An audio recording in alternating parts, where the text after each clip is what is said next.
Red leather, yellow leather, leather, yellow leather, leather, yellow leather. Purple leather, purple leather, purple Red leather, leather, purple yellow leather. leather. Large double quarter-pounder meal with a medium fries and a vanilla Two Coke. all beef patties because on a sesame seed bud. Dun dun dun dun dun dun dun dun dun dun dun dun dun dun dun dun. I am the Doctor. This is my section. Earth is under my protection. My planet of birth is Gallifrey. I've got 2 hearts. Your life is safe. Run into the Master Raw Missy. Come on, Alonzo. Alonzi. I am a Time Lord. No, I'm not rich. 12 bodies a man. Now it's time for a switch. Don't look like that. I'm in great health. You were expecting someone else. Regeneration. Oh, such fun. When I say run, run, run. What's up, my boy? Peace and sanity. Sorry, mustache. Reverse the polarity. Sometimes I'm north, but always a limey. Wibbly wobbly, timey-wimey. Jump in the TARDIS, go for a ride. It's bigger on the inside. Exploring all of time and space. Oh, what's that? Exterminate. Cyberman, a TARDIS, baby. Would you like a jelly, baby? Time's ticking. We'd best go. A new adventure, Geronimo. I am fantastic, so are you. Best come with me. I'm Doctor Who.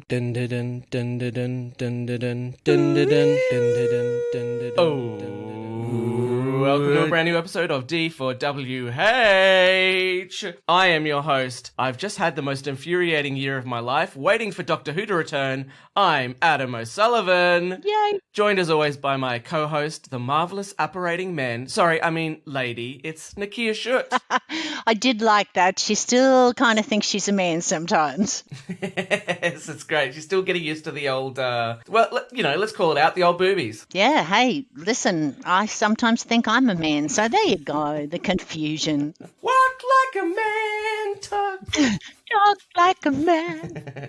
Please welcome our guest. Don't make him do the old soft shoe shuffle. It's Dan Dennis. Hello. How are you? I'm good. I'm a little bit hungover and tired, but I'm here and ready to talk Doctor Who. Oh, what a day. Yeah. Oh, this is fantastic. Beck Tech won't be joining us because I slept in this morning and picking her up would have taken an extra hour. So sorry about that, Beck. Hello, Backtech. And Dan, if a comedian does not turn up to our podcast on a Sunday morning hungover, I'm disappointed. Yes, exactly. It was one of those things where I wasn't planning on it being a big night, and then I was like, oh, fuck, it's a big night. And you're probably thinking, oh, I'm going to be the most late person at the thing, and my unconscious brain went, here, hold my beer. Yeah. Hold your beer, Adam can be later. Yeah. That's right. I was up editing last night, and instead of setting the 3 alarms that I normally set, I was like, 1 alarm will be fine. It was not. Yeah. You must be such a heavy sleeper. I am. Ah. Most of the time, it's great. I'm the same. I slept through every alarm I set this morning, and the only reason I showed up, the only reason I got here on time was because I told my family, oh yeah, I've got to go do this thing. I need to be out of the house by this time. Yeah. And they came down and woke me up. They're like, aren't you meant to be like gone or something? I'm like, oh shit. Well, that's all right. Did Dave put on some sort of show for you? Do a bit of the soft shoe shuffle? Yeah, he did a bit of social shuffle. It was a bit of like just a mixed medley of guys and dolls. Yeah. Oh, It was God, he's good. good at that. Yeah. And then when I got here, he was still reenacting most of the episode. He's like, okay, so then this happened. Yeah. Listen, his South Pacific sucks, so don't let him do that. But Okay, Guys and yeah. Dolls, it's fabulous. Yeah, he does strike me as more of a baritone. I don't think he could hit those highs that the South Pacific requires. So Yeah. Is that a euphemism for his penis, his South Pacific? Yes, it's South and it's, I don't know, big. All right, we're straight into it, baby. There's troubles in the South Pacific. And it's blue, which I think is a disease, but he's happy. Oh, Smurf dick, nothing like it. Fuck. Straight into it. Patreon, baby. Okay, we're just going to jump straight into it because we got another hour-long episode to talk about. It's going to be huge. Our episode today is Spyfall Part 2, Series 12, Episode 2, written by Chris Chibnall and directed by Lee Haven-Jones. Originally aired on the BBC Saturday, January the 5th, 2020. We start with a short synopsis. The Doctor and her companions have been separated. The fam are fugitives of the law in the UK, while the Doctor is stuck in the Casavan dimension. Pursued through time by the Master, the Doctor enlists the help of a couple of history's most badass women as she pieces together how to stop the unholy alliance of the Master, the Casavan, and Daniel Barton. Will this time lady manage to stop the Silver Lady? Dun dun dun! Yes, she will. Yes. What an episode. Yeah. Yeah, what an episode. What a- Oh. Chris Chibnall has come into his own, and so has Jodie. Oh yeah, you know, I think he's really showing with these 2 episodes that yes, last season was a concentrated effort to try and get more people in, and this season is like all holds barred, no holds barred. Yeah. Off he goes. Let's go. Throw him back. And like, because I think they're doing more classic villains this season, aren't they? Yeah. And that's why I thought, because the entire episode, because after the first episode I was speaking to Adam about it, I was like, I reckon this is going to be Cybermen. Yeah. And then right at the end I was like, oh my god, they're bringing back the Cybermen in the coolest way possible. I'm just like, yeah, everyone's mobile phone can make you a Cyberman now. Wasn't to be. Did it make you, at some point, I thought to myself at the end, I'm deleting all my Facebook, my social media accounts. I'm going dark. Yeah. Going off grid. Off grid, baby. Can't upgrade me. Yeah. Well, you know, if it means I get faster internet, then all of Australia would be upgraded. Yeah, that's true. Yeah. But, you know, only the dickheads would be left, like the politicians and, you know, those people. The rest of us would get upgraded into hard drives, so it'd suck. Yeah, that's what I want to know is Barton's upgrading everybody except for a handful of people who will look after them. What are they eating? Who's making their food, buddy? Food just doesn't magically appear out of nowhere. You got to have people to make it for you. Yeah, and Cybermen, they can work in markets. Right. Okay. Who's producing their electricity? I actually think if you're in catering or in cleaning services, they're probably going to leave you because they're going to need you. Yeah. You're the people who make the food are going to be the most powerful people in the new hard drive world. Yeah. Yeah, and even if you're their mother, you're not safe. Oh yes, and I love that he just leaves his hard drive in the middle of a warehouse. You know, that's how we store our hard drives, guys. Yeah. Leave him around. Yeah, In the middle leave of a him hanging warehouse. out. We saw in the first episode that spy had to be kept on machines to keep her body alive. You know, just let decomposition erase your hard drives. Yeah, Well, I good. don't think he was very keen on his mother. I mean, I don't want to jump to conclusions No. here, but I don't think he liked her. They have the save the cat moment. I think that was the twiddling the evil mustache moment. Oh, yes. Hey, remember Barton? He's an evil bad guy. Uh-huh. Yeah, he was the classic bad guy. But which is interesting because in the first episode I hadn't quite worked out how bad he was. Yeah. And in the second, yeah, he's I won't say that word, but he's a bad boy. Button is a bad guy. Ba-bum, ba-bum. Button is a bad guy. Ba-bum, ba-bum. Didn't Beck teach us the word chuntering? Oh yes, chuntering. Yes, well, he's a chunterer. Yeah. Didn't it mean like slow or something? It was in regards to the dialogue. Yeah. But I just thought he was a bit of a chunt. So there you go. Oh, hello. We've got a new word. It's clean, sort of. In the Casavan dimension, the Doctor is talking to herself. I loved that. Yes, quite cute. Well, very much from the beginning, she's just felt like the Doctor. Yeah. Whereas there were times in the last series where we were thinking, she's finding a feat. She just was the Doctor from woe to go. And even in the second part, just from the very beginning, I just was, yep, that's the Doctor. Yeah. I had a strange moment when I was watching this week's episode when it started off in is it the Carnarvon dimension? Yeah, Casavan. Yeah. Casavan. No, yeah, Carnarvon's a lovely dam in Queensland. Carnarvon Gorge. Or a range Yeah, or Carnarvon something. Range. No, but The Cassavans could have been to the Carnarvons. yes, it could have potentially inspired.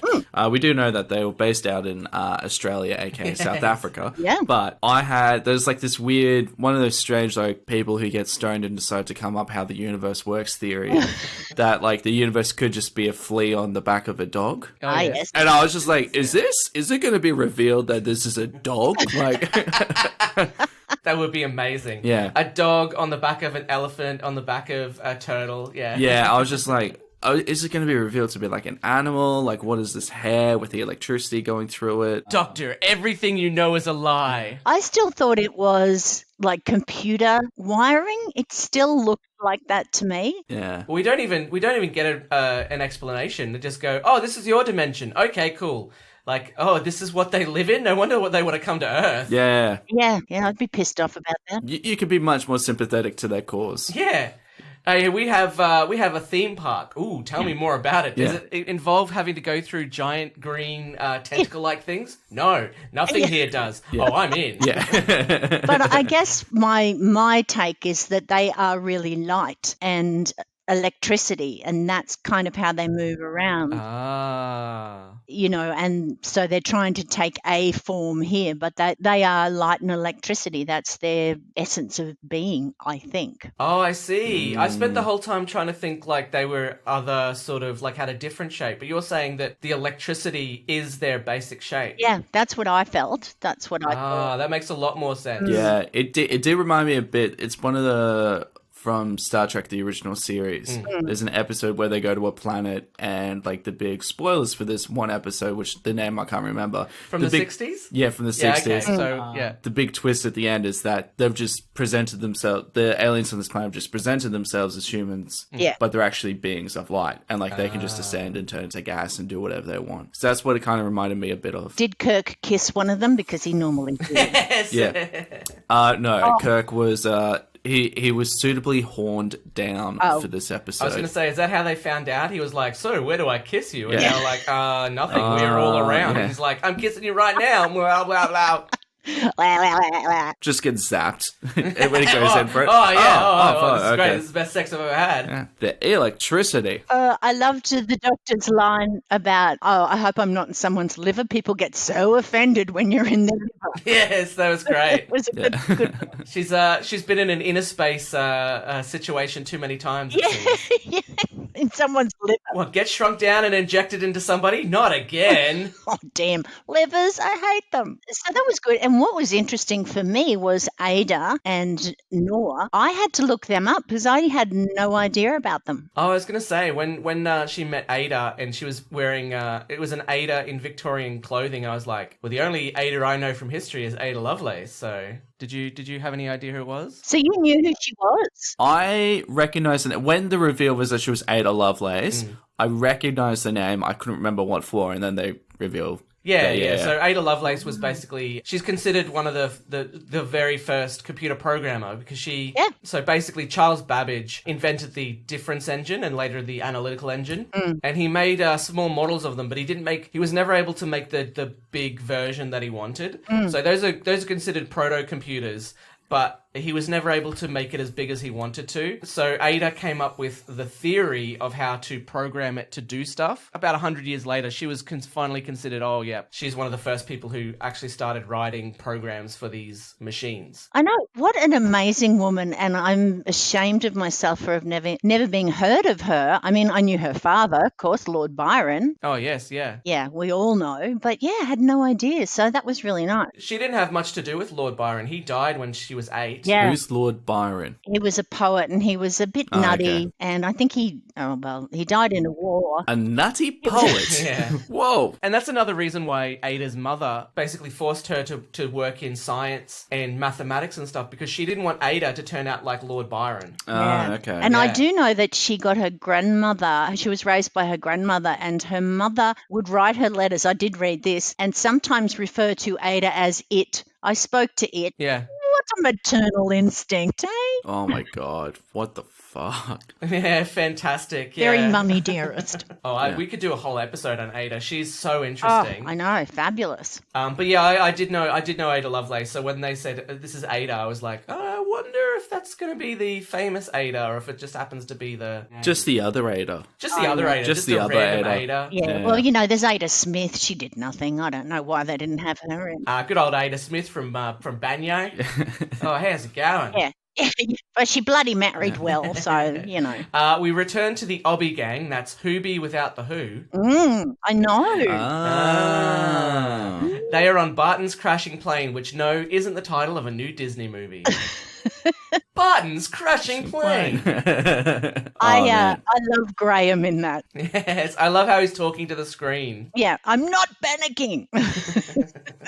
I thought it was good to separate them and have the three of them try to rely on each other. I've read some reviews that said that Yaz had nothing to do, but I didn't feel that. I felt like they all contributed. So You know what? I realized last night, actually, the companions, this is going to be unpopular, if the companions had just landed the plane and hidden out in that abandoned estate, they would not have changed anything else that happened in the episode. yeah. Because they didn't do anything. Right. Yeah. They Yeah, were 'cause they there were on when the the run. doctor turned up, but Yeah. they didn't actually do anything to help stop Barton and the Master. No, but they tried to, do stuff, and they did, well, they kept alive, and really at that point, that's your goal. Yeah, exactly, yeah. It was interesting to see them do an episode with the companions without the Doctor because it really highlighted the fact that I had no idea that they didn't actually know anything about the Doctor until it was explicitly stated. I was like, oh yeah, they don't. Yeah. It's like how at the end of The Last Jedi, Poe introduces himself to Rey, and you're like, oh yeah, these two lead characters have never met. Yeah. Ah, I didn't realize that. Yeah, which is interesting, isn't it? I was just like, oh, okay, they actually don't know anything about her. She's Yeah. keeping that all secret, which Because is when we fun. were talking about the Series 12 trailer, we realized, has she ever said the word Time Lord to them? Yeah. Yeah, she hasn't. Because it's normally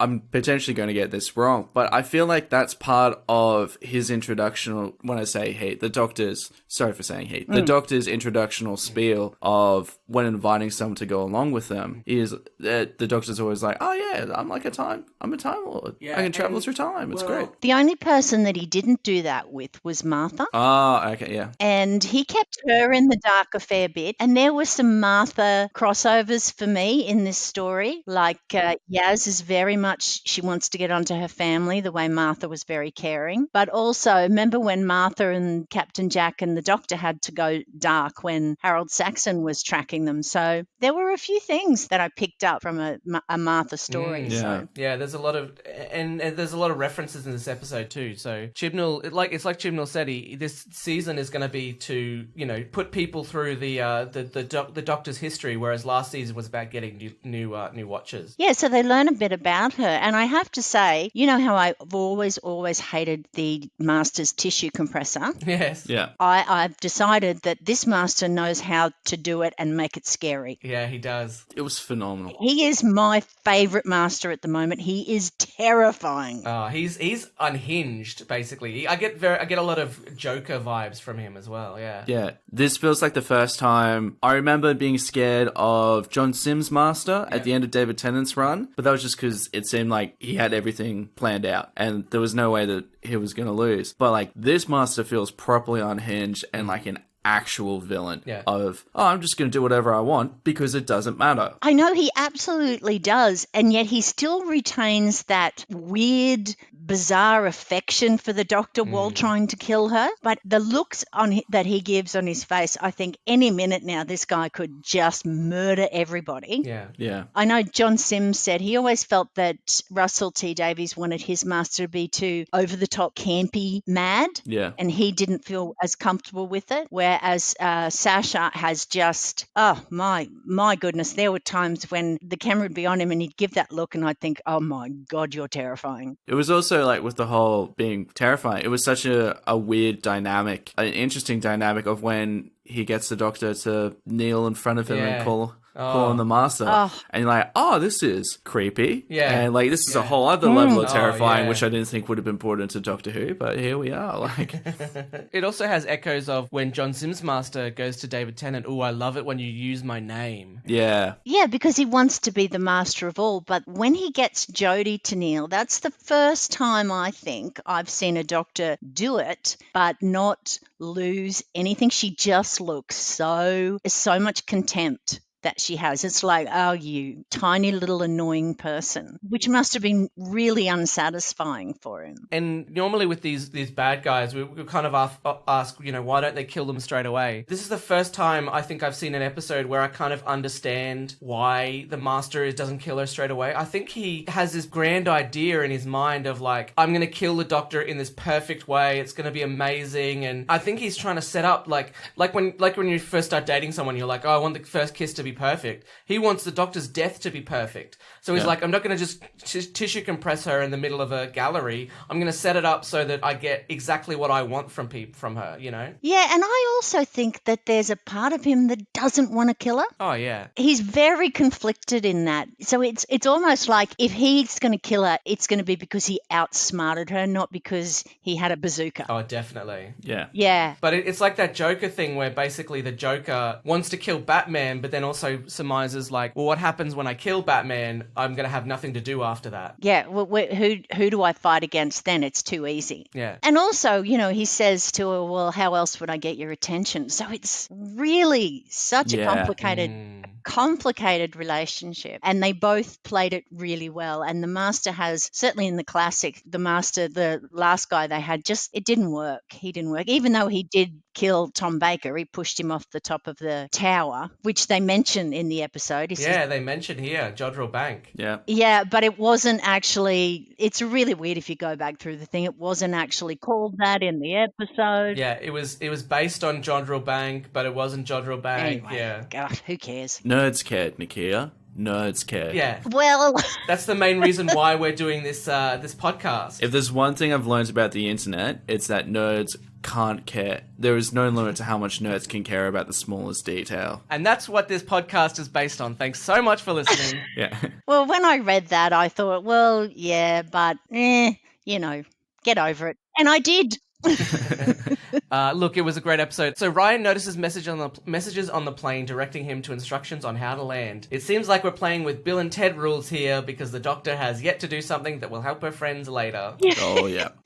Well, and it made a little bit more sense. As much as I love Stephen Moffat and I love Matt Smith, it made more sense to me than how he got out of the Pandora's box. Oh, yes. Yeah. And saved everybody. That never made any sense to me. I went with it, but it didn't make any sense. If it was still like a Matt Smith era episode, it would have been revealed that Matt Smith's Doctor went back in time to like change their DNA so they're indestructible or something like that. Like it'd be something so over the top of like, oh, you guys can't die from falling. Like that's what I've. But then the next episode, it'll never be mentioned ever again. Yeah. And Graham was like, what? Yeah, I could get killed. Yeah. You can't go changing people's DNA, Doctor. Look, I tell you, they're just lucky that I enjoyed that episode so much and was having a romp that I didn't quibble too much about, hang on. Sometimes you have to suspend your disbelief. Of course you do, of course you do. Can I just ask, so Ada says she's been in the Kasavan dimension a few times. What does she do when she's in there? Does she just kind of stand there and like, just wait to go back to my own world, I suppose? Yeah, I think that's what she... Because there's nothing for her to do. Yeah. She just hangs out and it's just like, oh, here I am in my friend's place. I'm in my own mind. If you want to focus on programming, like if you want to learn how to program, you need time and patience, and what better time to go over your code than in an extraterrestrial dimension? Yeah, absolutely. And she thinks she's in her own mind, so she'd probably, getting things together, organising lists, doing a bit of programming. Yeah. Grateful for the rest, all that sort of stuff. Maybe she like plans, she like takes a notebook with her or something and writes down stuff. Yeah.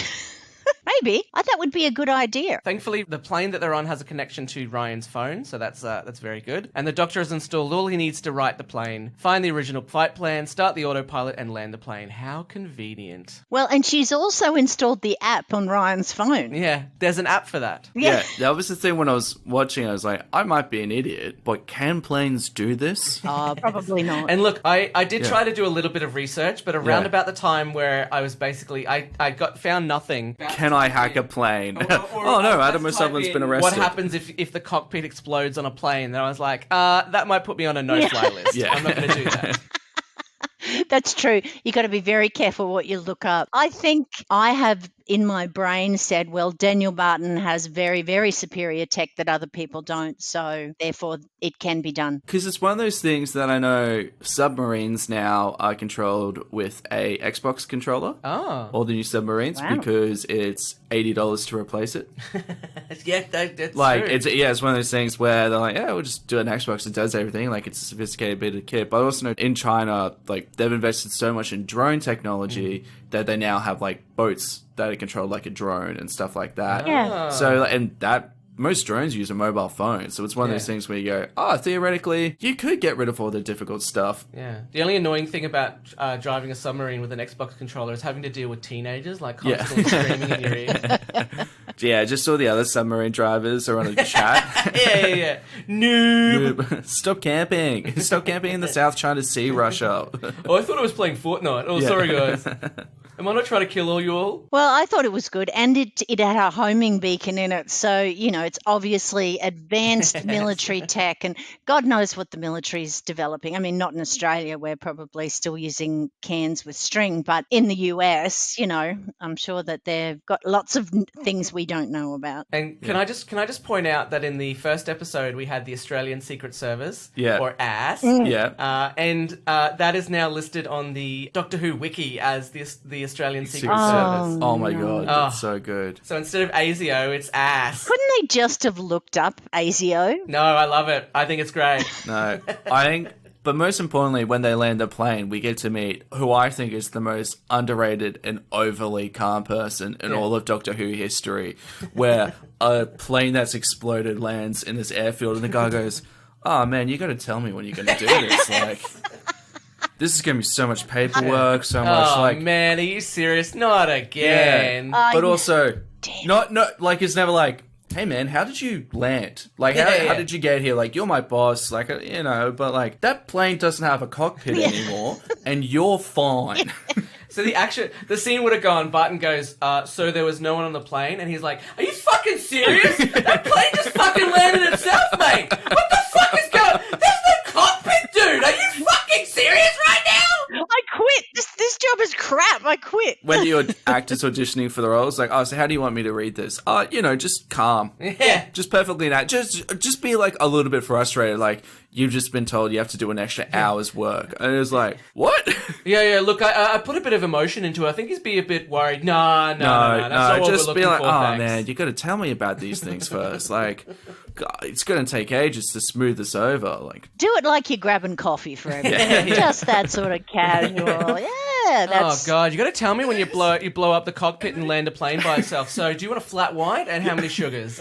he just shrugs and walks over. It's like, "Oh, I got to go deal with this now."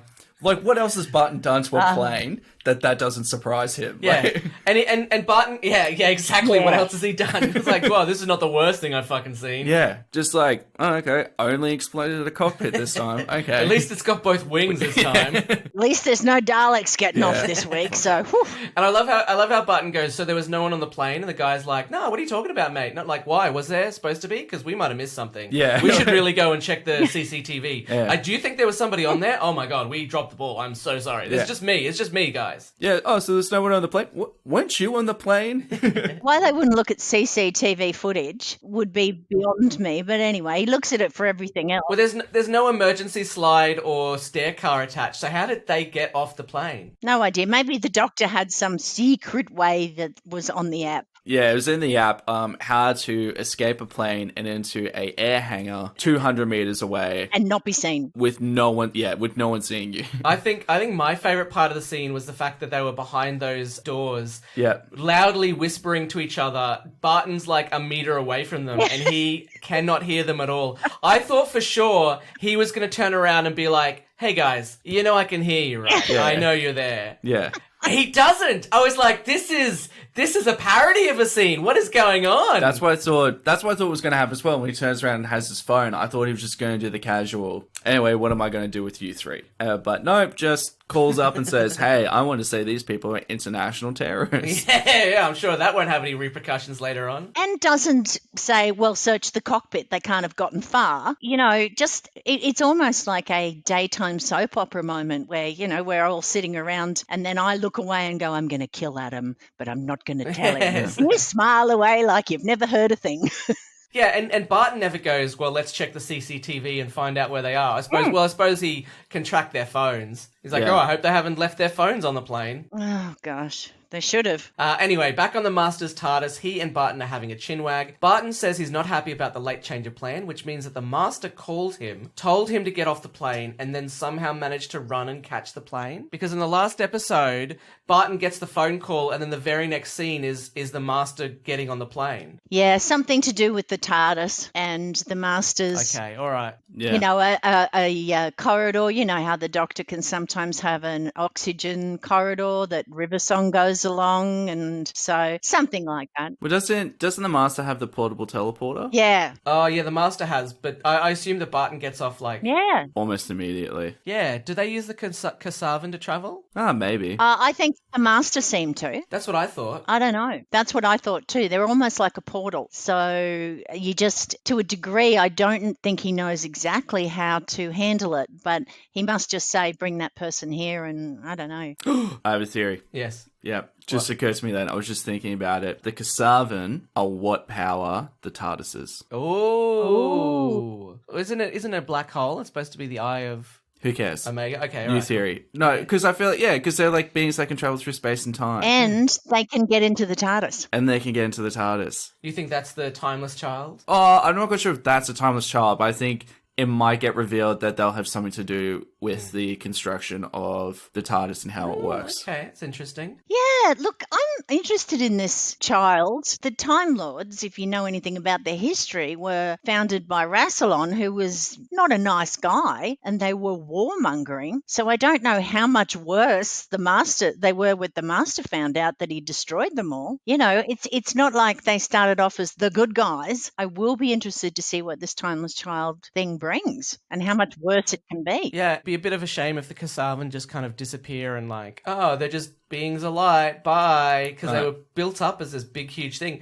And they've had spies all over the place, and it's just 2 episodes and they're gone. Yeah. Are they gone though? Well, the Doctor said she rigged the Silver Lady to send them all back to their dimension. Oh, that's right. I think they are, but I may be wrong. But that doesn't mean they're gone for good. I think Daniel Barton might come back. Oh, really? Yeah, well, he gets an extraction team and gets out. You kind of have to hope that the extraction team was already one of the people who was going to stick around, because otherwise they'd be like, what the fuck are you talking about? Like, I just almost had my DNA erased, you dickhead. I'll give you an extraction team to the bottom of the ocean, buddy. Yeah, no, I just, but I still feel that about Chris Noth's role from last year. I still feel like there's an opening for him to come back, but maybe not the money. Oh, yeah, totally, yeah. Was Chris Noth the Trump-esque? Yeah, Jack, and I can't think of his last name. There we go. Get them to team up. Oh, God. Oh, my God. Daniel Barton, that'd be good. Daniel Barton's kind of burnt his bridges now. Like, he's on the run. He'd have to be. Yeah. He's not a figurehead, No, Yeah. he's lost everything, which might make him even more dangerous. What I enjoyed was how similar Daniel Barton's plot of How to Take Over the World, how similar it was to the plot of Venom, the Venom movie. Oh, yes. Where like a Silicon Valley CEO just decides like, hey, I'm just going to completely rewrite DNA and how humans see themselves.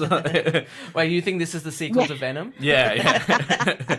Well, later on, the Master does say all he wants is maximum carnage, and that's a 1993 crossover comic with the Spider-Man comic book. So It's very crossover with superhero worlds. you could mix in Eminem's Venom song. Yeah. Button, button, button. Oh yeah, he really, really sells the I'm just here to create chaos. Yes. Yeah. I have no plan other than just to make the world shitty. I don't understand what he's going to store on the hard drives though. Like, what has he got that he doesn't already have enough hard drive space for? Porn, right? Yeah. How can he make the porn? The Master only wants to do it because he knows how much the Doctor loves humanity. He just wants to wipe them out. I mean Barton. Like, what's Barton going to store on 7 billion hard drives? Oh, come on. It doesn't matter how big a USB is, it's never big enough. Yeah. He just doesn't want to have to delete any of his files.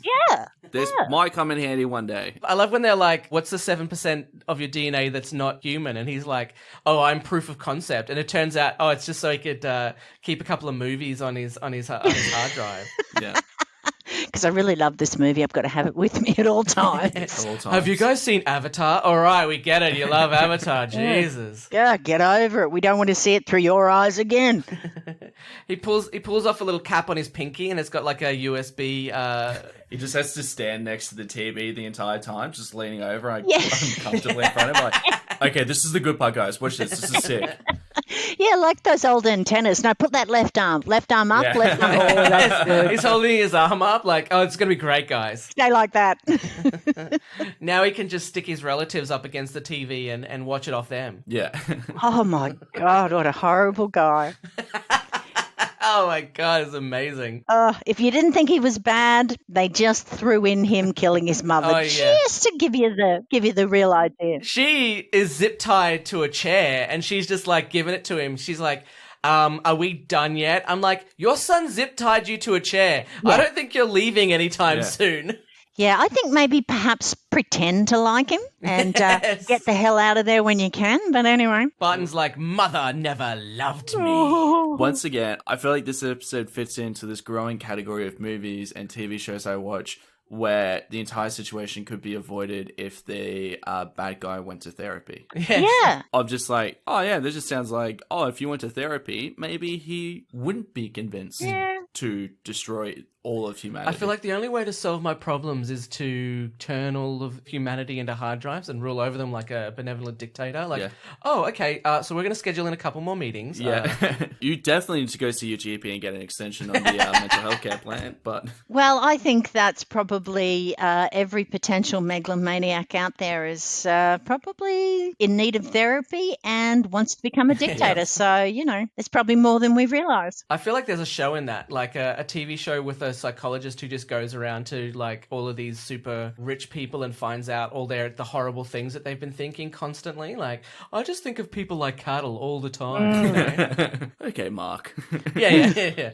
All right, Mark. Everyone thinks you're a robot, so maybe calm it down, all right? Oh, that's funny. The Doctor has ended up in the middle of some sort of science fair in the early 19th century London. Amongst the inventions on offer are a steam-powered gun, a mouse and a diving bell, the Magneto, a home grenade, and the marvelous apparating man. Sorry, lady. That was quite fun. I love the way that she doesn't approve of Ada shooting at the master. And then throws a grenade. And then throws a grenade, but she says, I don't have a TARDIS, but I do have an Ada. Yeah, that's great. I love that. Yeah, and you would just get the hell out of there. I mean, when he's talking to that woman, he's going, did you move? Did you move? And I'm thinking, oh, this is not going to end well at all. Oh. Oh, and she steps forward and she goes, you can have me if you let them all go. And he goes, I've got you. And then keeps talking to them. I know. Oh, he is So creepy. He is so creepy. Love him. I love him. The Doctor, who has spent a full season and who knows how long travelling with Ryan, Graham and Yaz without telling them anything about herself, blabs it all to Ada, who she's just met. Yeah. I'm an alien. She was fangirling a bit though. Like Well, no, she didn't know it was Ada Lovelace at that time. Oh, okay. Yeah. Yeah, I don't know. And I don't know why she hasn't said anything to them. The only thing I can think that's held her back a bit is that they're still dealing with the loss of Grace. And so I don't know. I don't know why she hasn't. It's interesting. And maybe that'll get explained later why she's kept it to herself. But, Peter Capaldi could be a bit cagey about who he was too. Did Graham or Ryan ask in the first couple of episodes why they can't just go back and get Grace? No, but yeah, I feel like assuming that they had might be a big thing conversation that at might some happen. point, yeah. That'd be a good thing. Yeah, we can go through space and time, but I can't go back and save your wife. Yeah. In no point can I Yeah. go back and grab her. Yeah. I can save multiple people throughout history, but I cannot go back and save your specific wife. Yeah. Yeah, but then again, he couldn't save Adric. I don't think Graham cares about Adric though. Oh, really? You don't think he does? No, I don't think Graham knows who Adric is. And of course, look what happened when Rose saved her father. Yeah, exactly. I feel like Eccleston was a bit cagey about himself as well, because I feel like it takes a few episodes for him to reveal to Rose that he's a Time Lord and all this other stuff. Yeah, it does. He doesn't blab it all out. And as I said, Tennant doesn't give it all to Martha either.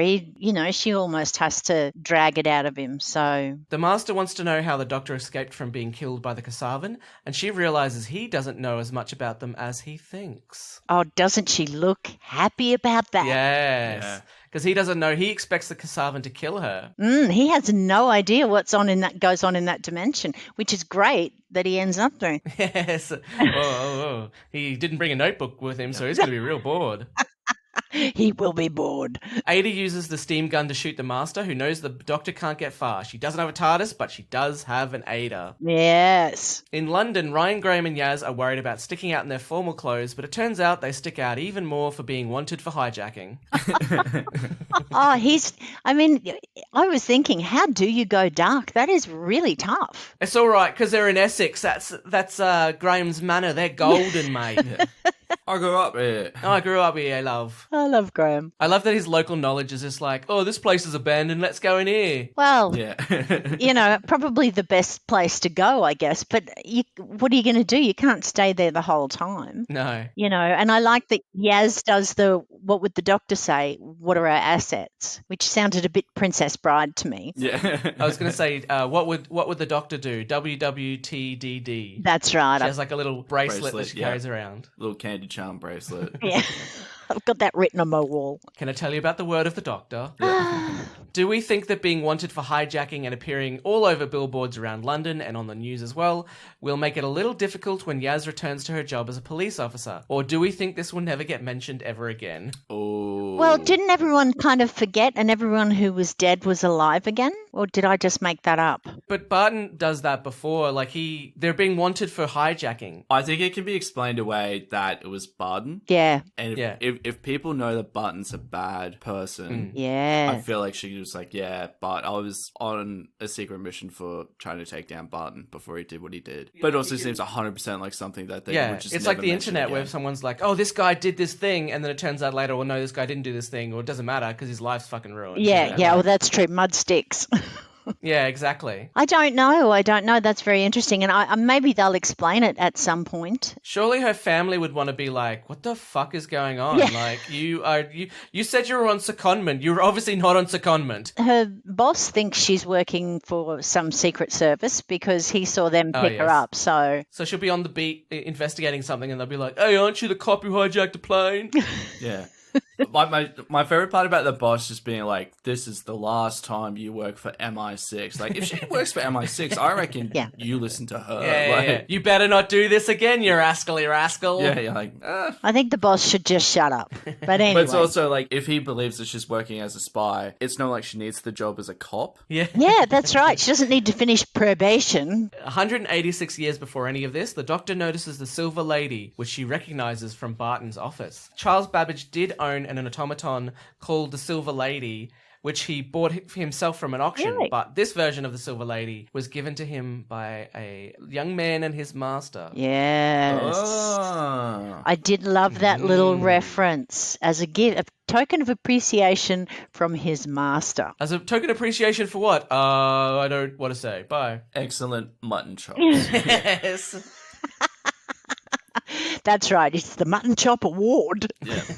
And the Mutton Chop Award goes to Mutton. Charles Babbage. The Silver Lady moves and projects images of the Kasavan, which Ada recognizes. Oh my god, guys, they have the same imaginary friends. Oh, they're my angels. Yes, Gwyneth. It's not going to end well. We have so much to talk about, Ada. I can't believe it. Gwyneth, the housemaid, they're not really your angels. They're going to kill you. But anyway, call them what you like. The Doctor deduces the Kasavan are studying people throughout history. The multiple Earth maps of the first episode were different time periods. Fuck, I was annoyed at that. Yeah. I was so excited for multiple Earths. So was I. And wouldn't you think that someone who, like the Doctor travels through time and she knows how difficult it is to go to parallel worlds, but she instantly jumps to, oh, there must be multiple Earths. Yeah. It's like, no, you travel through time. Wouldn't the first thing you'd be like, oh, it must be different time periods? Don't tease me Yeah. with multiple Earths Oh, and then just like so annoying. and then just make it time periods. The other thing is the master. God knows what black magic he performs to be able to. I'm sure he would travel to parallel worlds if he could. Oh, totally. Yeah. So there'd be a part of you that thinks, oh, shit, now I've got to fight him in every world,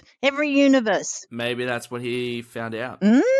Oh, that they can travel to parallel dimensions. Yeah. Oh. Everything they know is a lie. That every time they travel is to a parallel dimension. Ooh. The Time Lords are from a parallel dimension. Ooh. Being hunted down by their own kind. The TARDIS is from a parallel dimension. The TARDIS is a parallel dimension. Ooh. Ooh. It is though, isn't it? Isn't it? It's its own Yeah, thing? pretty much. Yeah, I think well, that's true. The Time Lords are in a bubble universe, aren't they? But there's none left now because Yeah. Oh, there's definitely some left. Yeah, there's plenty of leeway. The master got cross at them and maximum carnage. Yeah. Maximum carnage. Mm. Venom, venom, venom. It's about the only bit I know from that song. Yeah, no, that's fair. That's pretty much the only bit you should know. I know the title. Yeah, the Doctor activates the Silver Lady with her sonic, which turns out to basically be a Casavan concierge.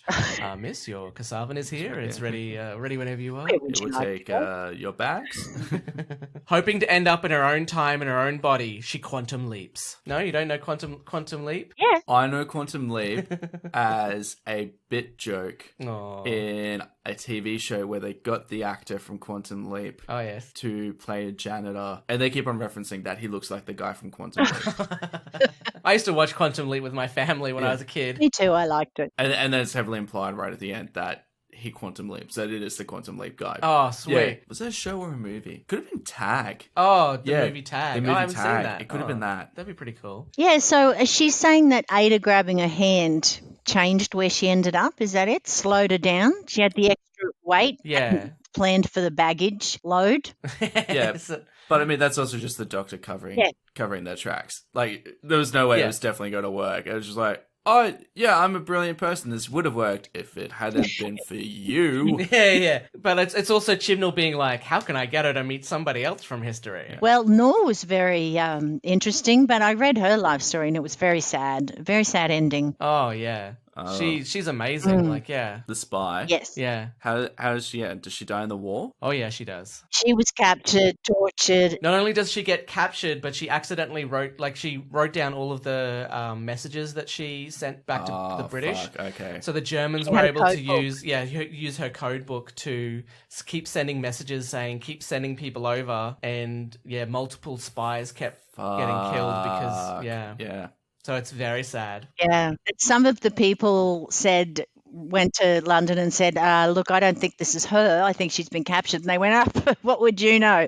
Girly, another one of the female operators. And then after all of that, she was executed by the Nazis. So Yeah, and the story is Fun. she was either shot in the back of the head or she was beaten to death. It's not a good happy end. Jesus. Hopefully it was the first one. Yeah. I'm hoping for the first one. Yeah, fingers crossed. But and then of course, I love the way the Master's working for the Nazis. I don't love that, but it's typical.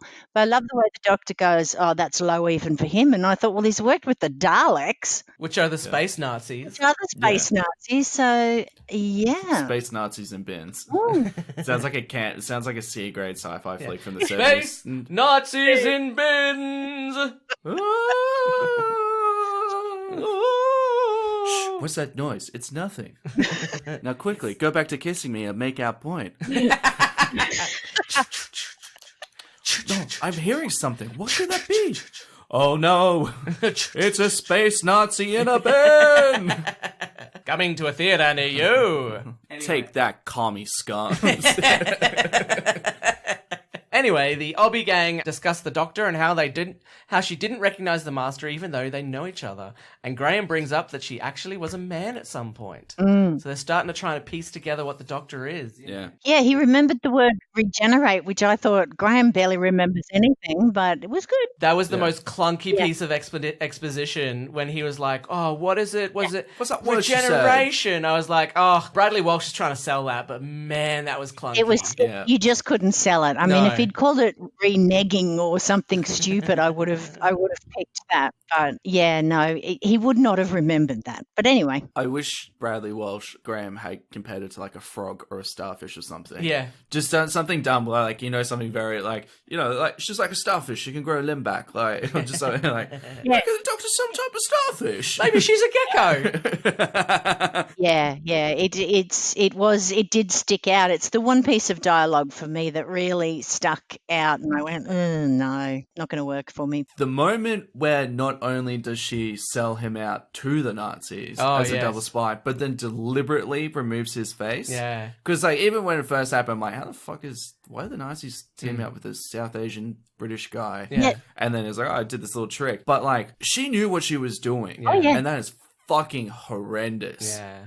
Look, I liked it because a lot of the times the Doctor shows mercy to the Master and then he just turns around and does something worse. And Yeah. I always think to myself, oh, for God's sake, this is his own making. All you just got to do is pull the veil away. And that's all she did. She didn't orchestrate him to work for the Nazis. She just pulled the veil away. And I love when she got in the lift, hit the button. Revealing him as a double agent was like, I would have felt like, yeah, just reveal him as a double agent. I feel like the little bit of mercy that the Doctor could have shown is don't reveal him to be the type of person who she knew the Nazis were torturing, killing, burning. Yeah. And like that to me just felt like a little bit too evil for the Doctor. Yeah, and I think she tries to justify it by like, well, you're working for the Nazis, you're gonna actually find out what they're really like, that sort of thing. But like revealing that he's a South Asian man, in the middle of the Nazis, he would have been executed straight away. Like he would not have lived for the next 77 years. He would have taken the quick route down from the top of the Eiffel Tower. Oh, totally. Yeah. They just would have chucked him over, basically. Believe me, the Master is very cunning. You could do it to the Doctor and she'd get away out. So would the Master. And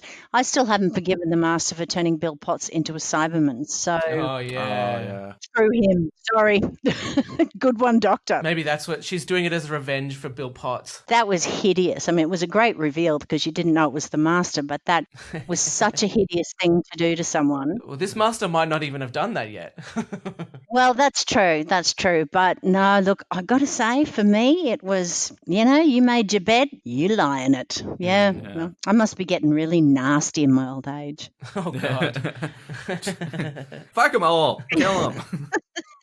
Back to the fam, it turns out that they have the laser shoes and the rocket cufflinks. Ryan also appears to be holding the tongue immobilizer chewing gum, but he never mentions it. Oh, yeah. Maybe. And what was the donut line? I didn't get that. Yeah, I don't know. They built that up as something. I think it was just like, hey, look, they're all having fun, Okay, no. Where he goes, you're a couple of donuts. And they go, what? What? Yeah. Donuts. You're a couple of donuts. Yeah, it's like, hey, what's something we can say that is still PG? Like, that's a writer's room thing. I'm like, oh, Grandpa. Yeah. I guess so. Just seemed to come from nowhere. Yeah. Yeah. And as I say, I really enjoyed the dialogue. But yeah, that was the other one. It wasn't as bad, but that was the other one that I kind of went, okay, not sure why that was there. Yeah. Didn't seem to add anything. It's a nice moment between the companions, I think. Oh, yeah. Yes, it is. David, my husband, hated the laser shoes, but I loved them. I was going to say, the Kasavan turn up and finally Graham figures out how to use the laser shoes. Hello, my darling. Hello, my baby.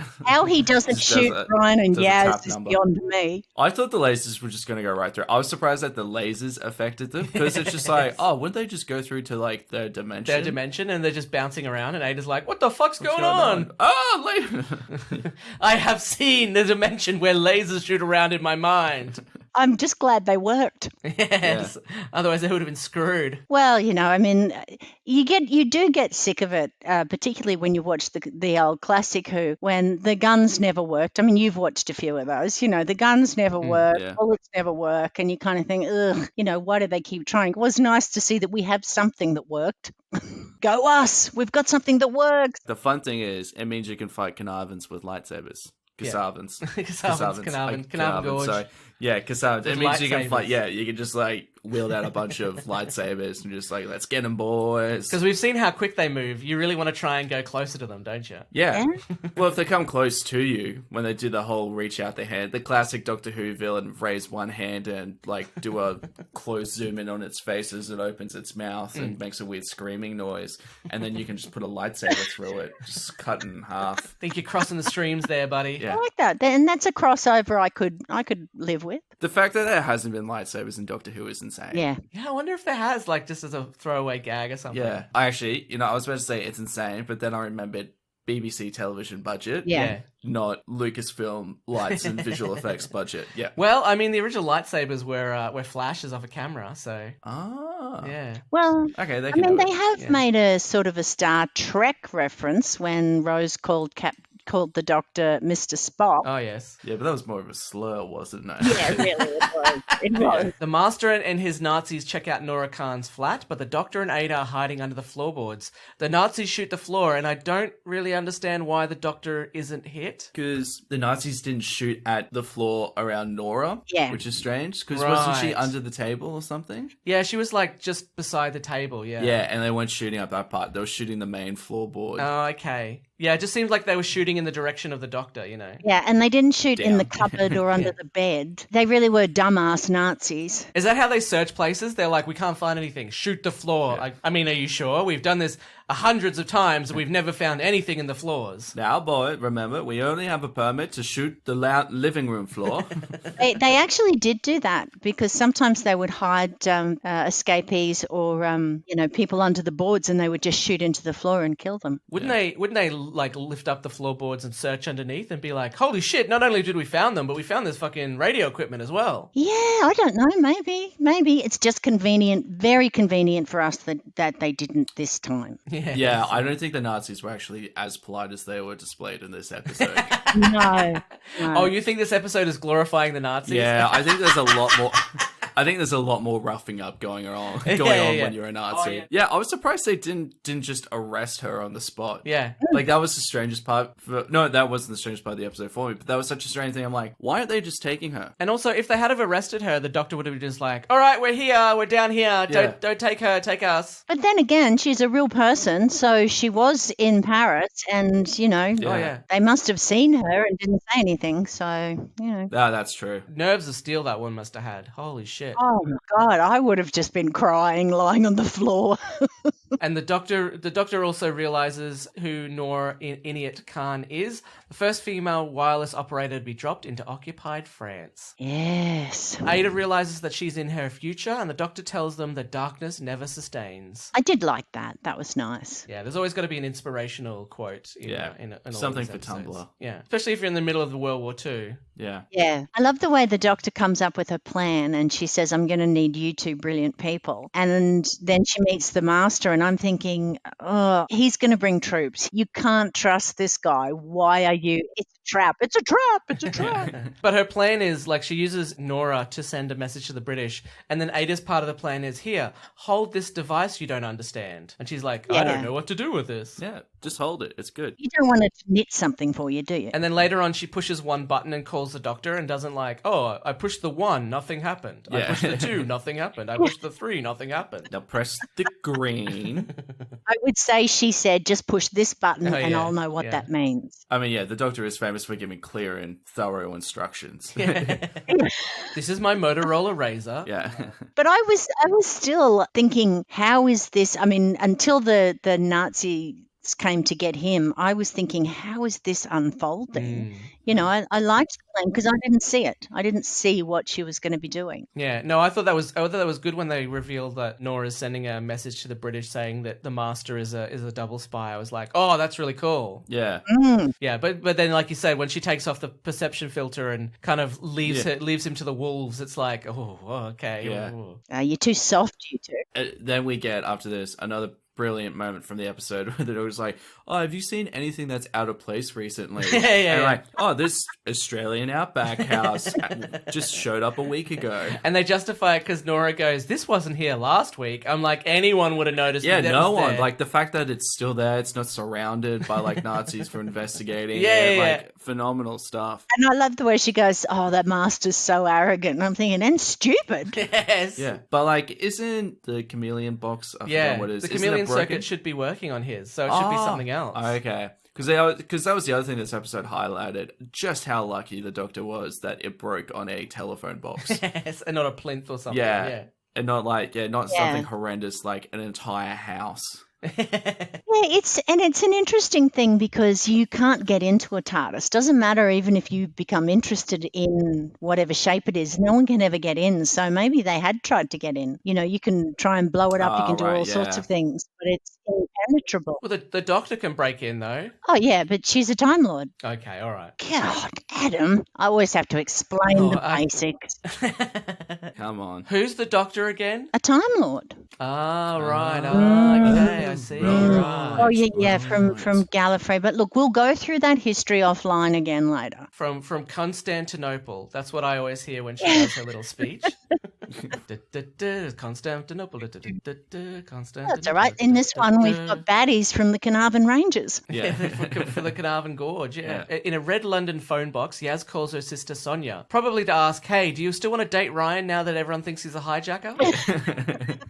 Well, if she'd had time, she would have asked, I'm sure. Yeah, Yaz, I'm actually more interested now. What? What was that? I said that's Sonia going, yeah, Yaz, I'm actually more Oh, interested in right. Ryan Okay. now. I was like, oh shit, Nicchia, can you call an ambulance? I believe Adam's just had a stroke. Can you also look up what the fuck I'm meant to do right now? It's no good me calling one from Canberra. God knows when it'll get Yeah, that's true. Are there actually public phones anymore? I can't remember the last time I saw one. Yes. They are. There is in Brisbane because Telstra mainly uses them as wireless boosters. Oh, Wi-Fi, okay. All right. I just can't remember seeing them. Because they all have free Wi-Fi now. Oh, all right. But you also have to connect to a phone box to get the free You Wi-Fi. also have to hang out near a public phone box. Yeah. There is one because one of our guests, remember Steve was telling us he left his phone at home and he had to make a phone call from a public phone box and he felt like everyone looked at him like he was making a drug deal. Oh, yeah, exactly. Apparently Yeah, that's okay, what all right. People use them for now, Man. make their drug deals. Imagine using a public phone. I know. I can't imagine. Hello, operator. Yes, could you put me through to a drug dealer? I wonder if do they still accept coins, or would there be some sort of way you could pay with your card? Or Hopefully something? you could do card now. Hopefully you could do like a pay wave situation. Wow. If you call someone on a public phone, does it let the other person that you're calling? Does it know that? It's a public phone. Yeah. No, it'd just say no user ID, I suppose. Yeah, because that'd be interesting. Oh, actually, now I want to do this. I'm gonna go like, hey, guess where I'm calling you from? A public phone.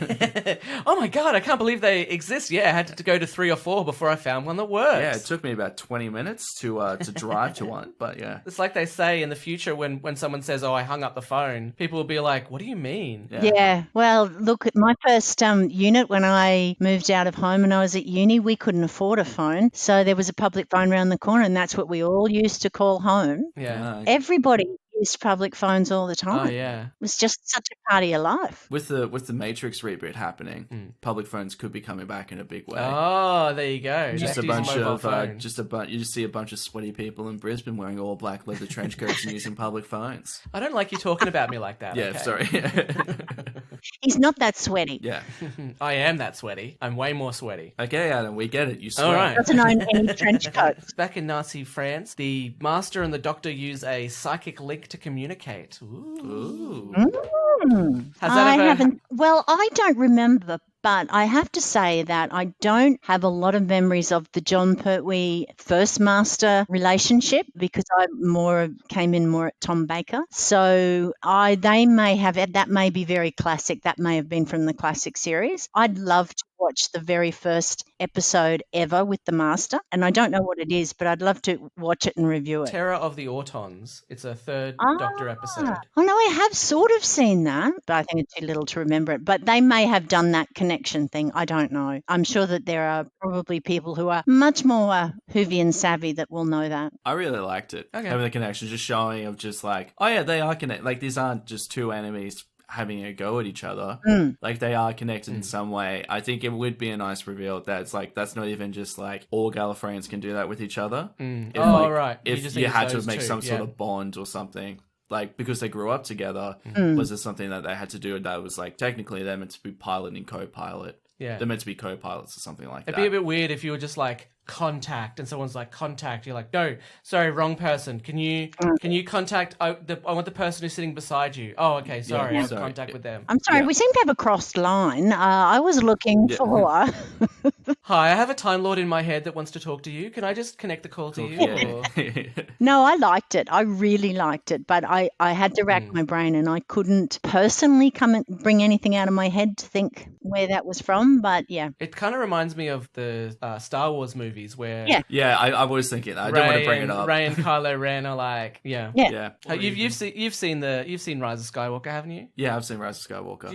I've definitely seen it. It's a good movie. Yeah, it's pretty good. I liked it. Yeah, I'm looking. In my opinion, the rest of the internet thinks it's horrible. Yeah, I don't listen to the internet. I spent last night watching videos of people who were shitting on this episode, and oh god, What? Why would you do that? It's just depressing. Yeah, use the toilet. the main guy who shits on, get it now. Yeah. The main guy who bagged out season 1, like he is really clinging at straws to try and justify why he hates this episode. It's so ridiculous. Yeah. So what was something that you went, oh, come on, that's ridiculous. How did you even come to that? One of them refers to the Doctor as Dr. Nasty, and I don't know why. It's so ridiculous. And everyone's like, yeah, it sounds like a blaxploitation. I know. Like, but all of them have kind of like worked themselves into these corners where they have to keep repeating the same stupid thing over and over again. Because another one goes, "Oh, I will only refer to who as the first female Doctor, as played by Jodie Whittaker," and he has to say that throughout the entire like 20-minute video.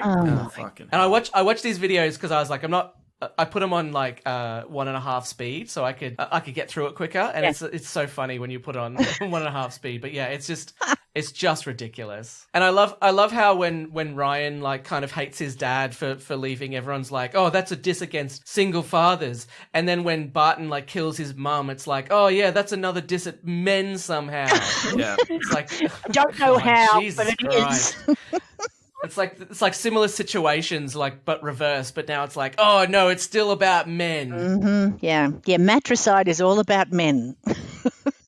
Weird. It turns out that it was the Master who hijacked the MI6 car and assassinated C with a Mondrafian laser rifle. Oh yeah, he's still got an eye for it apparently. Yeah. More of those, please. More laser rifles than Doctor Who, I reckon. The Doctor doesn't use them. No, but that's the Master. He can't help himself, can he? He's got to brag to her and give all of his plans, but then she does the same to him a bit. She gives away a lot of her stuff.